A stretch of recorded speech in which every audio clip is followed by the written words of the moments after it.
नमस्कार दोस्तों, मैं अशोक कुमार साहू, आपका मेंटर, आपका करियर गाइड। स्वागत करता हूं आप सबका आपके अपने YouTube channel Babli studio. Lecture शुरू करने से पहले मैं आप सबको प्रणाम करता हूं। आप सबकी भी हिम्मत की दाद देता हूं कि आप एक दिन में चार चार क्लासें, सात सात क्लासें पढ़ पा रहे हो।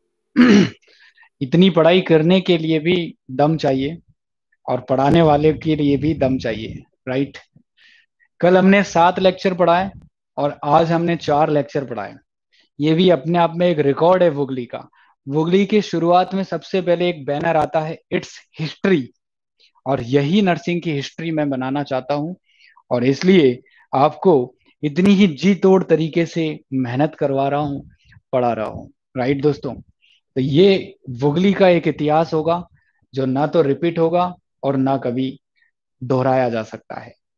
कोई व्यक्ति इसको दोहराने से पहले 100 बार सोचेगा कि वुगली की हिस्ट्री को हम रिपीट करें तो कैसे करें, क्योंकि वुगली ने नर्सिंग के अंदर एक इतिहास लिख दिया है और उस इतिहास को दोहराना असंभव है, नामुमकिन है, राइट दोस्तों। तुम लोग भी सुबह 9:30 बजे से मेरे पास पढ़ने आते हो, और सोचो आप सुबह 9 बजे से पढ़ने बैठते हो और आप 1 बजे तक तो पढ़ते हो क्लासें। 1 बजे तक क्लासें पढ़ने के बाद फिर तुम उसके बाद टेस्ट देते हो, और टेस्ट देने के बाद में आप अपनी वुगली ऐप के अंदर आप बातें करते रहते हो, चैटिंग वगैरह करते रहते हो। कोई दिक्कत नहीं है, खूब यूज करो। आपकी ऐप है, बनवाई इसीलिए, बात करने के लिए, चैट करने के लिए, वैकेंसीज को शेयर करने के लिए, या फिर उसके अंदर आपको कुछ डाउट है तो एक दूसरे से डाउट पूछने के लिए, इसीलिए एप्लीकेशन बनवाया है। और दूसरी खास बात, ताकि आपकी प्राइवेसी किसी के साथ भी आउट ना हो, किसी के साथ शेयर ना हो, इस बात का पूरा ध्यान रखा गया आपकी ऐप के अंदर, क्योंकि उसमें कॉन्टेक्ट नंबर शेयर नहीं होंगे आपके किसी से भी। व्हाट्सएप वगैरह तो इतना सेफ नहीं है, फेसबुक भी इतना सेफ नहीं है, लेकिन आपका वुगली ऐप सबसे ज्यादा सेफ है। क्यों सेफ है? क्योंकि वहां पर आपकी पर्सनल इंफॉर्मेशन शेयर नहीं होगी, राइट।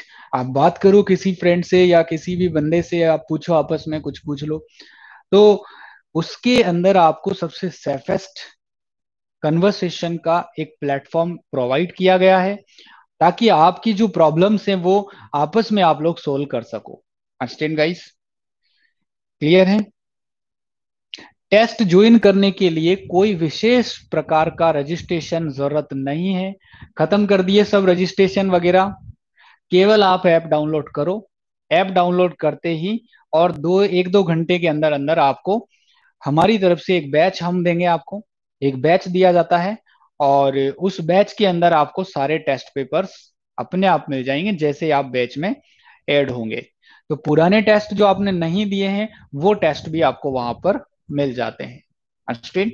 इसके अलावा आपको बेस्ट फैसिलिटी प्रोवाइड करने के लिए वुगली के अंदर एक स्टोर है। स्टोर में आपको वो सारे कोर्सेज बना करके प्रोवाइड कर रखे हैं जो कोर्सेज आपको आने वाले एग्जाम्स के लिए बहुत ही ज्यादा एक्सीलेंट तरीके से ट्रेंड करेंगे। तो उन कोर्सेज को आप एक्टिवेट करिए और वो मॉड्यूल्स के क्वेश्चन सोल्व करिए। एक्सरसाइज जो आपको मैंने टेस्ट सीरीज से दिए हैं वो आप सोल्व करिए, और जो लेक्चर के कोर्स बना रखे हैं वो एक्टिवेट करिए, और उन लेक्चर्स को एक के बाद एक सिस्टमेटिक वे में आप पढ़ना शुरू करिए। मैं गारंटी से कहता हूं कि एम्स तो बहुत छोटा एग्जाम लगेगा आपको। सारे लेक्चर्स जब आप पढ़ोगे शुरू से लेकर लास्ट तक, तो एम्स तो आपको ऐसा लगेगा जैसे बहुत छोटा सा एग्जाम है। ऐसी प्रिपरेशन आपकी हो जाएगी वुगली पे, केवल घर बैठ करके ही। Understand guys? तो अभी मैं सबको यही कहूंगा कि जितने भी एमसीआई के स्टूडेंट मेरे लेक्चर को अटेंड कर रहे हैं, या फिर जो नॉन एमसीएंस हैं, जो मेरे इंस्टीट्यूट में नहीं पढ़ते हैं लेकिन अदर इंस्टीट्यूट्स के बच्चे हैं, क्योंकि पूरे लॉकडाउन में सारे इंस्टीट्यूट्स की जिम्मेदारी मैंने ही ली है, चाहे वो जयपुर के इंस्टीट्यूट हैं या कोटा के हैं या इंडिया के और भी किसी भी एरिया के इंस्टीट्यूट हैं, सारे इंस्टीट्यूट्स की जिम्मेदारी लॉकडाउन में मैंने ही ली थी। और सारे इंस्टीट्यूट्स के बच्चों को पूरा दिल खोल के, पूरी ईमानदारी से भरपूर पढ़ाया है अभी पूरे लॉकडाउन पीरियड के अंदर, और उससे पहले भी हमने आपको पूरा भरपूर पढ़ाया है विदाउट किसी डाउट के। पूरी मेहनत के साथ में, बेस्ट एक्सीलेंट कंटेंट्स के साथ, एक्सीलेंट क्वेश्चंस के साथ, और वही टेस्ट सीरीज, वही लेक्चर, एवरीथिंग, सब कुछ खोल रखा है आपके लिए, कुछ भी छुपा हुआ नहीं है। ठीक है दोस्त, तो आपको इसी तरीके से आपको नर्सिंग ऑफिसर बना दूंगा मैं यहीं से बैठा करके। आपको ज्यादा चिंतित होने की आवश्यकता नहीं है। बस जो गाइडेंस आपको वुगली की तरफ से दिया जा रहा है, उस गाइडेंस को आप 100% फॉलो करें, उसमें कोई चीटिंग मत करना।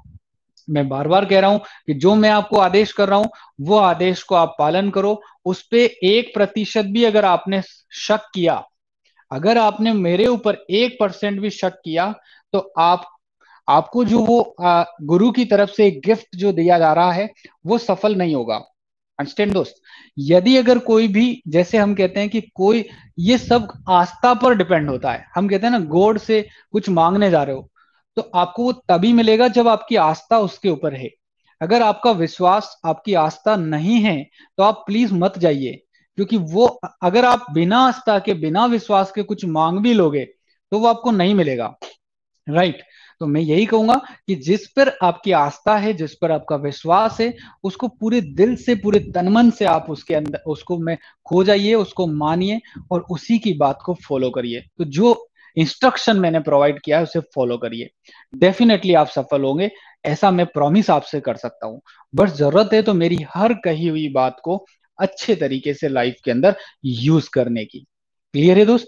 तो ये छोटी सी बात मैंने आपके साथ शेयर करी है, और मेरे लेक्चर्स को आप दुनिया के साथ शेयर करने में, अपनी फेसबुक, अपनी व्हाट्सएप, अपनी जो कुछ भी आप चलाते हो उस सब पे शेयर करने में बिल्कुल भी हिचकिचाएं नहीं। हर लेक्चर को मैं चाहता हूं कि इंडिया का हर सुपर वुगली स्टूडेंट, उसकी फेसबुक पर मेरे लेक्चर्स होने चाहिए। हर किसी सुपर वुगली, जितने भी सुपर वुगली मेरे साथ जुड़े हुए हैं, हर सुपर वुगली, कुछ सुपर वुगलीज के तो पोस्ट में अभी सोशल मीडिया पे डालता हूं, वो बेहतरीन सुपर वुगली, मुझे बहुत पसंद है इस तरह के स्टूडेंट्स। तो हर उस गरीब स्टूडेंट तक बात को पहुंचाइएगा जो नहीं पढ़ पा रहा है या जो बेहतर कोचिंग नहीं ले पा रहा है। तो उस हर व्यक्ति तक इन लेक्चर्स को पहुंचाना, इन टेस्ट सीरीज के बारे में बताना, ये आपकी जिम्मेदारी है। और इसीलिए मैंने आपको जोड़ रखा है गूगली ऐप के ऊपर, ताकि आप लोगों को अवेयर कर सके, उन्हें बता सके। क्योंकि आप अगर सेल्फिश बने तो ऊपर वाला भी आपको कुछ देने में सेल्फिश हो जाएगा। तो जहां पर हम सेल्फिश हो जाते हैं, वहीं पे ऊपर वाला कुछ देने में सेल्फिश हो जाता है। अंडरस्टैंड? मैं इतना बड़ा हो गया, इतना इंस्टीट्यूट चलाते हुए मुझे काफी टाइम हो गया, 8-10 साल हो गए, लेकिन कभी मेरे को पैसे की आवश्यकता नहीं पड़ी। एक बहुत बड़ा बात आपसे मैं शेयर कर रहा हूं कि कभी भी मैंने पैसे को महत्व नहीं दिया, कभी भी इस बात को महत्व नहीं दिया कि मुझे बहुत पैसा चाहिए। नहीं चाहिए, केवल इतना सा पैसा चाहिए जिससे कि व्यवस्थाओं को मैं आगे बढ़ा सकूं, क्योंकि सारी व्यवस्थाएं आगे बढ़ाने के लिए मुझे कुछ ना कुछ मेंटेन करना पड़ता है, और वो सब मेंटेन मैं करता हूं।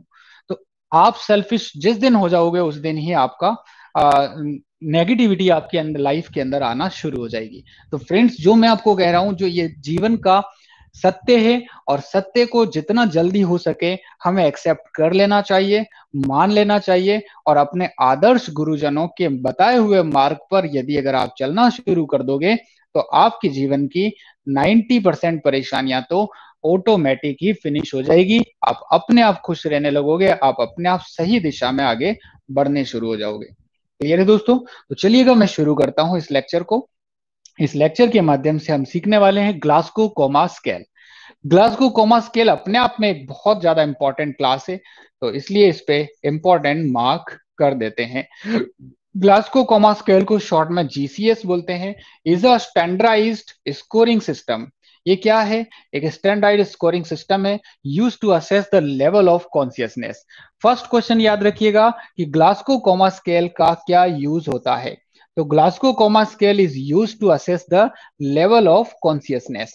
पेशेंट के कॉन्शियसनेस लेवल को असेस करने के लिए इस स्केल का यूज किया जाता है in a patient with the altered level of consciousness. GCS is a numeric expression of the cognition, behaviour और न्यूरोलॉजिकल फंक्शन।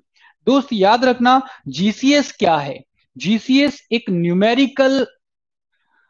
न्यूमेरिकल वैल्यूज पे आधारित टेस्ट है, जिसमें हम क्या करते हैं, नंबर्स में पेशेंट को स्कोर प्रोवाइड करते हैं। यानी कि एक न्यूमेरिकल एक्सपीरियंस है, न्यूमेरिक एक्सप्रेशन है, जिसमें हम कुछ स्कोर पेशेंट को ऑफर करेंगे। और स्पेशली इसको किस लिए यूज किया जाता है? तो पहला, इसके द्वारा हम पेशेंट की कॉग्निशन एबिलिटी असेस करते हैं, दूसरा हम पेशेंट का बिहेवियर असेस करते हैं, और थर्ड हम इस पेशेंट का न्यूरोलॉजिकल फंक्शन असेस करते हैं। तो यहां से देखिएगा दोस्त, मेरा पहला क्वेश्चन, किस टाइप के पेशेंट्स को जीसीएस यूज करते हैं? तो पहला, लेवल ऑफ कॉन्शियसनेस असेस करने के लिए, फर्स्ट क्वेश्चन। सेकंड क्वेश्चन, ये किस पर आधारित टेस्ट है? तो न्यूमेरिक एक्सप्रेशन पर आधारित टेस्ट है, सेकंड क्वेश्चन। थर्ड क्वेश्चन, इसके कंपोनेंट क्या होते हैं? तो इसका पहला कंपोनेंट कॉग्निशन, दूसरा बिहेवियर, और थर्ड होता है न्यूरोलॉजिकल फंक्शन। तीनों कंपोनेंट्स इसके होते हैं। देन आगे बात करता हूं पर्पस। तो to monitor the patient with the suspected और कंफर्म्ड हेड इंजरी। दोस्त, यदि अगर किसी पेशेंट को आपको डाउट है कि इसे हेड इंजरी हो सकती है, तो सस्पेक्टेड हेड इंजरी के केस को और कंफर्म्ड हेड इंजरी वाले केस को हमें जीसीएस करना ही पड़ता है, उसका लेवल ऑफ कॉन्शियसनेस जांचने के लिए। ठीक है। Then to monitor the level of consciousness in any patient who has altered sensorium. कौन कौन से आर्टिकल्स की आवश्यकता हमें होती है जब हम पेशेंट का जीसीएस करने जा रहे हो? तो जीसीएस के लिए आपको सबसे पहले जीसीएस परफॉर्मा चाहिए। क्या चाहिए? Printed GCS pro forma. दूसरा, नी हैमर की आवश्यकता होगी दोस्त। क्या? नी हैमर, नी हैमर चाहिए। और थर्ड, हमें पेन चाहिए और फ्लश लाइट चाहिए। एक तो फ्लश लाइट, पेन, याद रखना बहुत इंपॉर्टेंट क्वेश्चन है ये। जब किसी पेशेंट का जीसीएस करने जाओगे तो कौन कौन से आर्टिकल्स लेकर जाना है? तो हमें एक तो जीसीएस परफॉर्मा, पेन चाहिए, हैमर चाहिए और फ्लश लाइट चाहिए। ओके, हो गया आर्टिकल्स। अब आती है बात प्रोसीजर पर। सबसे पहले explain procedure to the patient. Keep the patient in comfortable position, सुला दो कंफर्टेबल पोजीशन में। Score the responses in Glasgow coma scale sheet. Add total score at the bottom of sheet during each assessment. Assess the pupil, limb movement or vital sign for completion of the procedure. Document accurately or repeat the changes if any. आइए जानते हैं, बताता हूं GCS में सबसे पहले हम assess करते हैं दोस्त आई ओपनिंग। पहला रेस्पॉन्स चेक करना है आपको आई ओपनिंग। आई ओपनिंग, पेशेंट आंखें प्रॉपर टाइप से ओपन कर पा रहा है या नहीं कर पा रहा है। अप्रोप्रिएट स्टिमुलस जानेंगे इसके बारे में, आई ओपनिंग कैसे असेस करते हैं। तो देखिए, approach to the bed side, verbal command और पेन, तीन प्रकार से आप आई ओपनिंग असेस कर सकते हो। तो पहला कैसे कर सकते हो? Approach to bed side, bed side जाते ही और पेशेंट आंखें खोल ले। दूसरा, वर्बल कमांड देने पर आंखें खोल ले। थर्ड, जब आप उसको कुछ चुबाओगे तब आंखें खोल ले। अंडरस्टैंड? तो eye responses, eye opening responses can be assessed by three way. First, you will just reach to the bedside, then patient open the eyes. Second, when you provide the verbal command to the patient, he will open the eyes. When you will pinch something, prick something on the patient's skin, then he will open the eyes.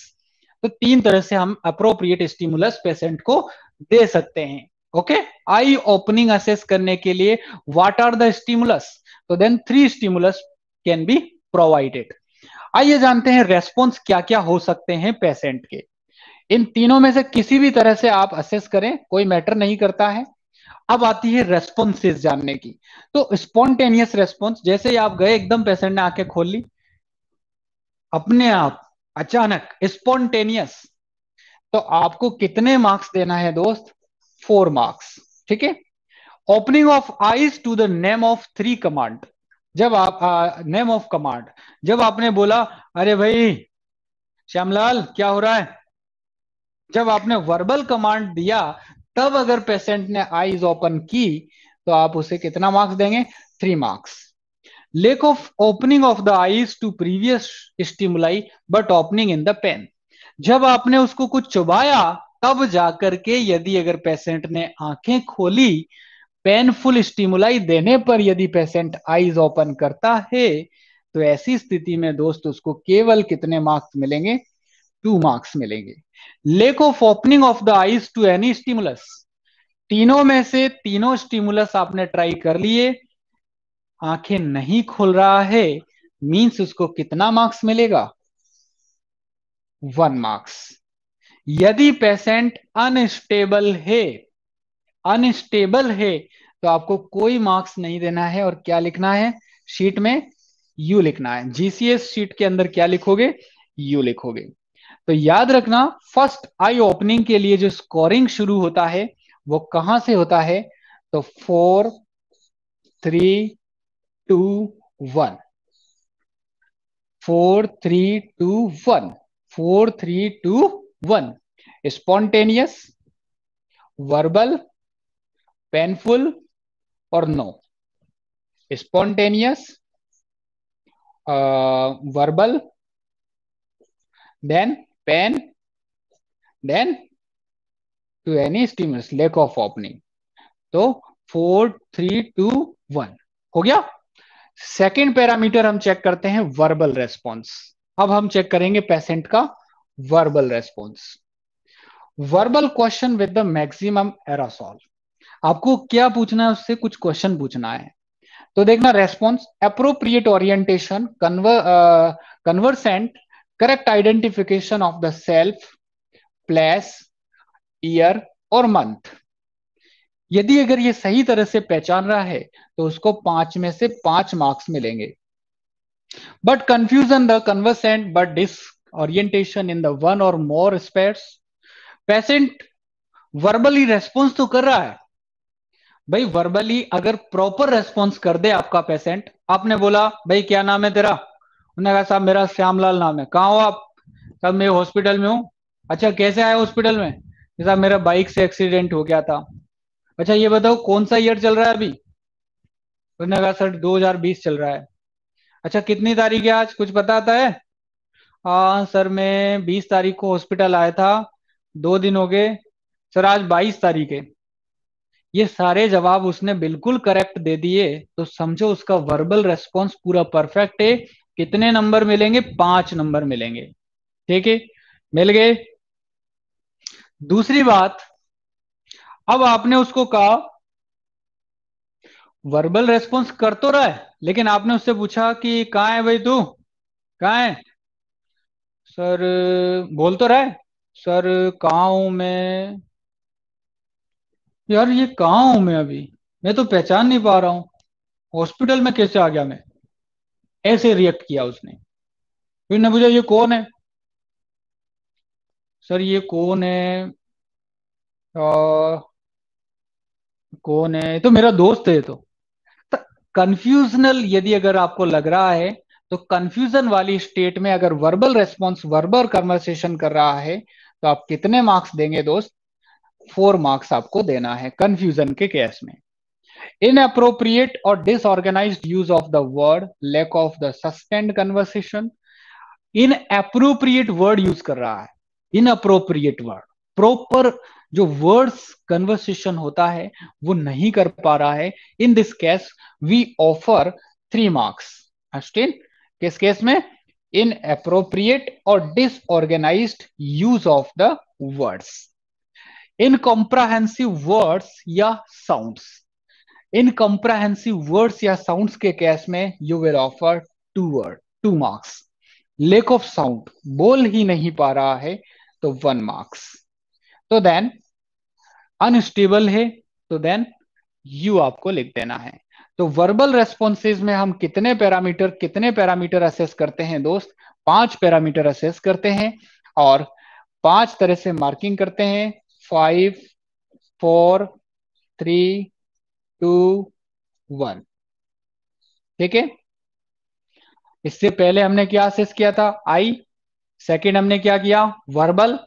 और आई के लिए कितना था? 4। Verbal के लिए कितना? 5।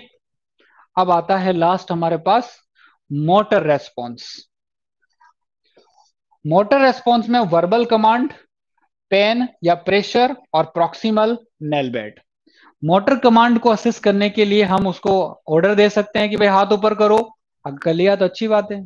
या pen से, पेन करते ही, पेन चुबाते ही पेशेंट अपना हाथ हटा रहा है, मतलब ऐसे। तो रेस्पॉन्स देखते हैं, ओबीडियंस टू कमांड, यदि प्रॉपर अगर कमांड को ओबे कर रहा है, फॉलो कर रहा है, आपने बोला इधर देखो, देख लिया, हाथ ऊपर करो, कर लिया, तो मतलब प्रॉपर इसका कमांड फॉलो कर रहा है, वर्बल मोटर रेस्पॉन्स परफेक्ट है, तो 6 मार्क्स हमें देना है। Localization of the pain, lack of the obedience, but the presence of the attempt to remove offending stimuli. दोस्त यानी कि localisation of the pain, lack of ओबेनेस, ओबेनेस से ना करके और पेनफुल स्टिमुलाई के प्रति रेस्पॉन्स कर रहा है, तो then presence of the attempt to remove the offending stimulus, just वो patient is trying to remove the offending stimulus, जब आप उसको प्रिक करते हो तो उसे हटाने की कोशिश करता है। इस तरह से अगर वो मोटर रेस्पॉन्स कर रहा है तो आपको कितना मार्क्स करना है? 5 marks. Flexion, withdrawal, flexion or arm in response to the pain without the abnormal flexion posture. Clear है? यदि सिंपल नॉर्मल फ्लेक्शन कर रहा है बट ऑफेंडिंग फ्लेक्शन कर रहा है तो 5, नॉर्मल फ्लेक्शन कर रहा है तो in this case we offer 4 marks. Abnormal flexion कर रहा है तो we offer 3 marks. Abnormal extension of the arm at elbow usually with lack of response, so then you offer 2 marks. Lack of response only 1 marks. तो friend यहां तक बात finish कर दी थी कि हमारा जो पेशेंट था उसके लिए हम वर्बल कमांड यानी कि मोटर रेस्पॉन्स असेस करते हैं। तो जीसीएस का थर्ड कंपोनेंट होता है दोस्त कौन सा? मोटर। कौन सा होता है? मोटर। और मोटर के लिए जब हम मार्किंग करते हैं तो मोटर रेस्पॉन्सेस के लिए मार्किंग करने का तरीका क्या क्या होता है? तो 6, 5, 4, 3, 2, 1, तो टोटल कितनी मार्किंग होती है? 6 मार्किंग मोटर रेस्पॉन्स के लिए किया जा सकता है। अंडरस्टैंड? तो ये हमें यहां से याद रखना है। तो अब मैं आपको एक शॉर्ट ट्रिक बता रहा हूं दोस्त कि किस तरीके से जीसीएस किया जाता है, ग्लासगो कोमा स्केल किया जाता है। तो देखिए, ग्लासगो कोमा स्केल याद रखने का सबसे स्वीट एंड शॉर्ट तरीका, केवल 2-3 बातें याद रखनी है। तो याद रखिए, ग्लासगो कोमा स्केल के 3 कंपोनेंट्स होते हैं, ईवीएम। क्या होते हैं? ईवीएम, आई रेस्पॉन्स, वर्बल और मोटर। आई, वर्बल और मोटर। और इनके लिए जो मार्किंग याद रखनी है आपको, वो क्या याद रखनी है? 6, 5, 4, यानी कि maximum highest marking eyes response के लिए 4, वर्बल के लिए 5 और मोटर के लिए 6। तीनों को जोड़ दोगे तो कितना हो जाएगा टोटल? तो टोटल स्कोरिंग के बारे में हम बात करते हैं, देखिएगा। तो इंपॉर्टेंट, मिनिमम स्कोर 3, मैक्सिमम 15, कितना? 15 for the fully Altered person. Score less than 8 indicate the comma. ये होगा स्कोरिंग को लेकर के आपसे पूछे जाने वाले सवाल। तो that is very important part for the Glasgow coma scale. तो ग्लासगो कोमा स्केल याद रखने का शॉर्ट ट्रिक याद रखिए, ईवीएम, और ईवीएम से याद रखना स्कोर भी साथ के साथ ही। आइस के लिए मैक्सिमम 4, वर्बल के लिए 5 और मोटर के लिए 6। Understand guys? ये मैक्सिमम स्कोरिंग है। अंडरस्टैंड? अब मैक्सिमम स्कोरिंग में से मिनिमम स्कोरिंग होना चाहिए 3 और मैक्सिमम स्कोर 15। ओके, तो कितना हो गया? 15, और 15 हाईएस्ट और मिनिमम 3, तो 3 to 15 तक हो सकता है। अब याद रखना, 8 से कम यदि अगर आता है, लेस देन 8 आता है, तो that is consider as the coma. याद रहेगा। उम्मीद करता हूं कि ग्लासगो कोमा स्केल बेहतरीन तरीके से आपको आ जाएगा। थैंक यू सो मच दोस्तों। ऐप के ऊपर आएंगे, वो शाम तक आएंगे क्योंकि टाइम लगेगा, क्योंकि चारों लेक्चर्स हैं और चारों लेक्चर्स बड़े बड़े लेक्चर थे आज के। Bye bye, take care, love you, all the best.